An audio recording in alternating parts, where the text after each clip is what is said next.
আসসালামু আলাইকুম ওয়া রাহমাতুল্লাহ। আজকে ওয়াজ এবং হেডের যে কনফিউশন গুলো আছে এগুলো দূর করব ইনশাল্লাহ। ওয়াজ ছিল, হেড ছিল। এখন কোথায় ওয়াজ এবং কোথায় হেড ইউজ করতে হয় এটা হয়তো আমাদের অনেকের অজানা। তো আজকে এই কনফিউশন গুলো দূর করব। তো ওয়াজ কোথায় হবে, হেড কোথায় হবে? আমি এখানে একটা সেন্টেন্স লিখতেছি, যেমন হি ওয়াজ এ ডক্টর। অর্থ সে একজন ডাক্তার ছিল। সে একজন ডাক্তার ছিল। এখানে এই যে সাবজেক্ট সে নিজেই কিন্তু ডক্টর। সাবজেক্ট যখন নিজেই যখন ডক্টর হবে তখন ওয়াজ ইউজ করতে হবে।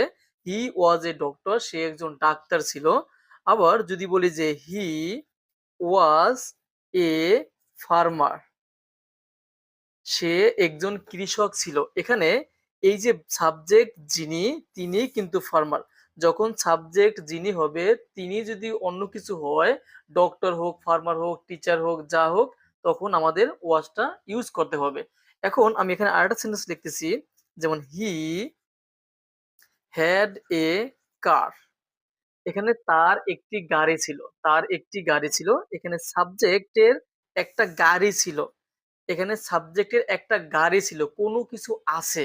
তাহলে এক্ষেত্রে আমাদের হ্যাড ইউজ করতে হবে।